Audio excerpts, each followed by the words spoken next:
Good evening. I trust you've had a fruitful day. I do not say happy, but I hope it has been happy.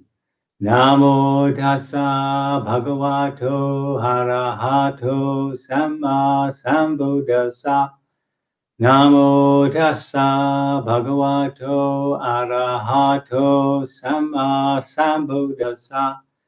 Namo tassa bhagavato arahato samma sambuddhassa. Homage to the Buddha, the blessed, noble, and fully self-awakened one. So this is the 65th YouTube broadcast. So I think we're slowly coming to an end. Mind you, there's lots of scriptures. Anyway, we'll carry on with this number 77, the Sakuludayin Sutta. So it's a wanderer called Sakuludayin. And we switched really to the teaching of the Buddha himself, which were the 37 facts of enlightenment. But the opening of it is an interesting conversation. And so we'll have a look at that. So as usual, the Blessed One was going out for alms, but he was a bit early. So he went to the shrine at Rajagir, that's Rajgir, where King Bimbisara lived, just north, well, along the Ganges. It's called the Peacock's Sanctuary. And there was a large assembly of wanderers who were making an uproar loudly and noisily, talking about many kinds of pointless things. Now, what would be these pointless things? Well, such talk of kings, robbers, ministers, armies, dangers, battles, food, drink, clothing, beds, garlands, perfumes, relatives, vehicles, villages, towns, cities, countries, women, heroes, streets, wells, the dead, trifles, the origin of the world, the origin of the sea, whether things are so or are not so. So those are the things, those are the sorts of conversations that I think we all have at one point or another, but not particularly aiming at liberation. And so just just ordinary prattle of ordinary daily life. So anyway, when Sakuludayin sees the Buddha coming, he says, "Oh, quiet, sirs, make no noise. Here comes the recluse Gautama. This venerable one likes quiet and commands quiet. Perhaps if he finds our assembly a quiet one, he will join us." So you get the feeling that there were a group of wanderers, probably somewhere around the Buddha's age, whom he knew well, and they knew him, and that's why on the way to alms, the Buddha thinks to himself, "I shall go to the sanctuary to have a chat with Sakuludayin." Anyway, when he arrives, they all sit there, you see, and the Buddha wants to know what they were talking about, and Sakuludayin says, "Forget that. Let's. I want to talk about something a bit more to the point." And he says this.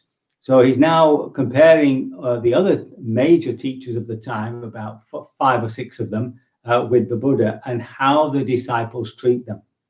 So this Purana Kassapa is the head of an order, regarded by many as a saint. Yet he is not honored, respected, revered, and venerated by his own disciples, nor do his disciples live in dependence on him, honoring and respecting him. Once Purana Kassapa was teaching his Dharma to an assembly of several hundred followers. Then a certain disciple of his made a noise. "Sirs, do not ask Purana Kassapa this question. He does not know that. We know that. Ask us that question and we will answer it for you, sirs." It happened that Purana Kassapa did not get his way, though he waved his arms and wailed, "Be quiet, sirs. Make no noise, sirs. They are not asking you, sirs. They are asking us. We will answer them."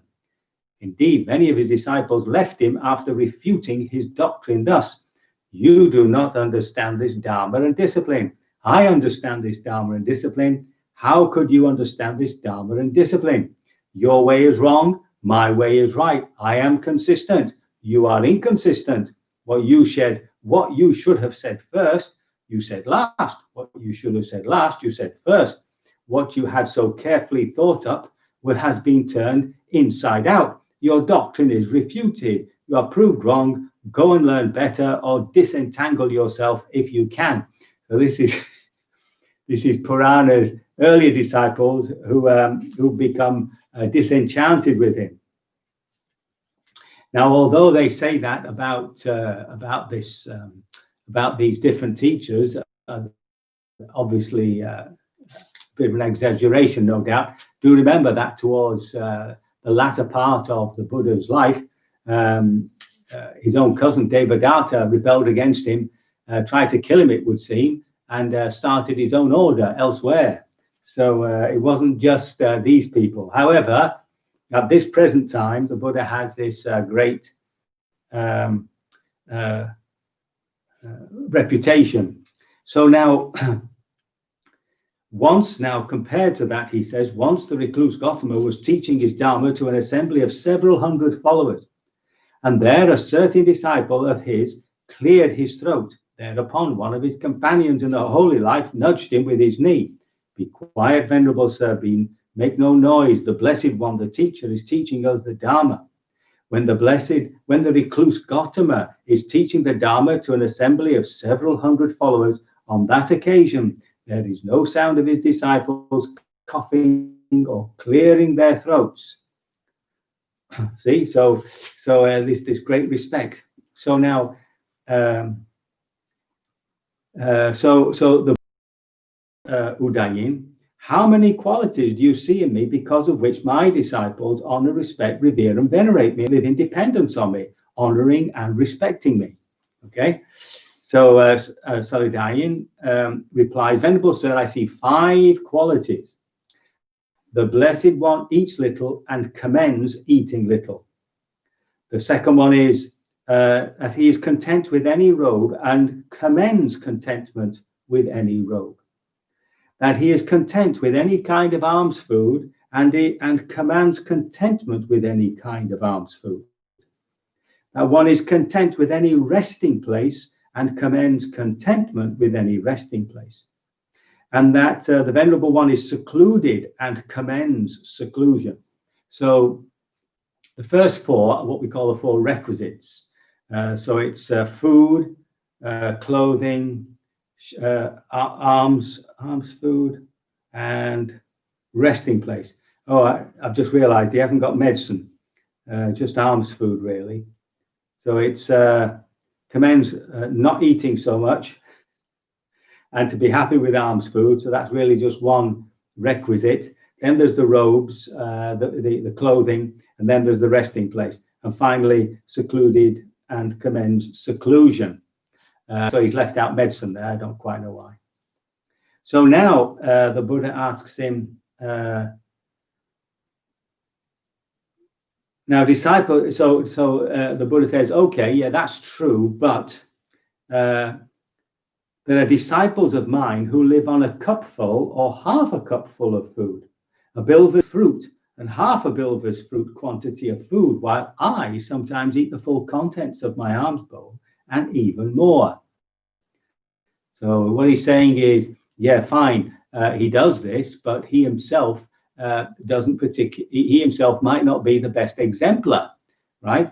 There are disciples of his who really do eat little, but what he's saying is, I eat the contents of my bowl, etc. There are disciples of mine who are refuse rag wearers, wearers of coarse robes. They collect rags from the charnel grounds, rubbish heaps or shops, make them into patched robes and wear them. But I sometimes wear robes given by householders, robes so fine that pumpkin hair is coarse by comparison. Okay, so what he's saying is that he's not the exact exemplar of all these commendations. Now there are disciples of mine who are alms food takers, who go on unbroken alms round from house to house, who delight in gathering their food. When they've entered among the houses, they do not consent even when invited to sit down. But I sometimes eat on invitation meals of choice rice and many sauces and curries.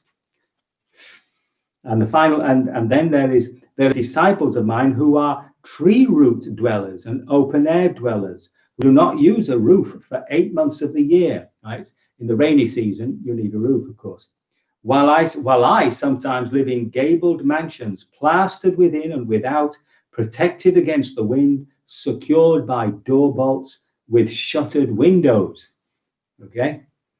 And then there are disciples of mine who are forest dwellers, dwellers in remote resting places, who live withdrawn in remote jungle thicket resting places, and return to the midst of the Sangha once every half month for the recitation of the Patimokkha.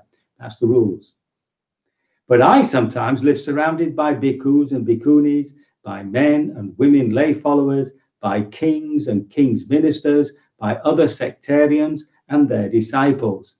Okay, so in other words, although he has commended these things, he himself is not a particularly good exemplar of it, right? So why is it then that the disciples do honor and esteem? Okay. So the first one, so then he says to Udayin, my disciples esteem me for the higher virtue. The recluse Gautama is virtuous. He possesses supreme aggregate of virtue. This is the first quality because of which my disciples honor, respect, revere, and venerate me, and live in dependence on me, honoring and respecting me. So it's because people recognize his virtue that they honor him. And then they esteem me for my excellent knowledge and vision. When the recluse Gautama says, I know, he truly knows. And when he says, I see, he truly sees. The recluse Gautama teaches the Dharma through direct knowledge, not without direct knowledge. He teaches the Dharma with a sound basis, not without a sound basis. He teaches the Dharma in a convincing manner, not in an unconvincing manner. So that's to do with his teaching ability, okay?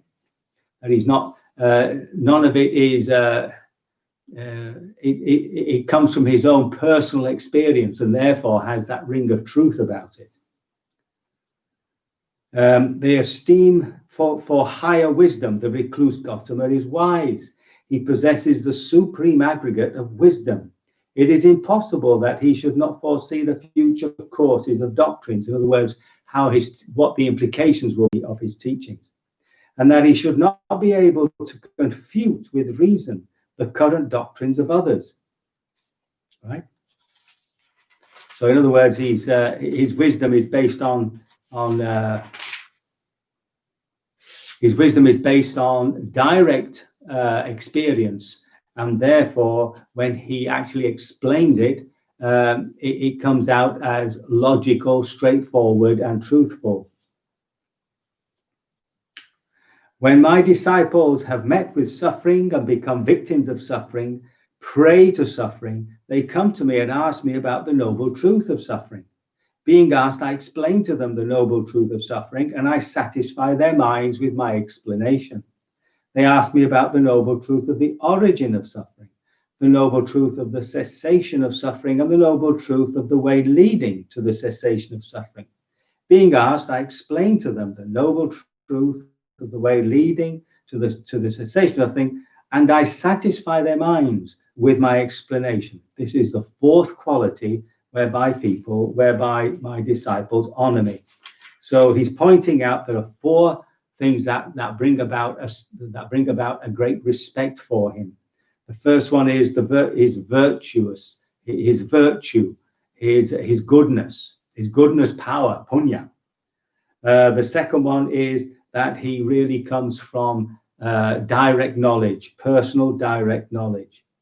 The third one is that when he teaches, it's obviously an expression of deep wisdom. And the fourth one is that he actually shows them the path, the practical way of becoming liberated from suffering. So that's the That's the conversation that he has with Sakuludayin in the peacocks. What is it? In the peacocks. Where are we? In the peacock sanctuary. So I hope that's been of I don't know, some form of enlightenment. The way the Buddha talks, the way the Buddha sees himself is portrayed here. I can only hope that this little reading has been of some assistance, and that you will, by your practice, liberate yourselves from all suffering sooner rather than later. So we can do a little practice.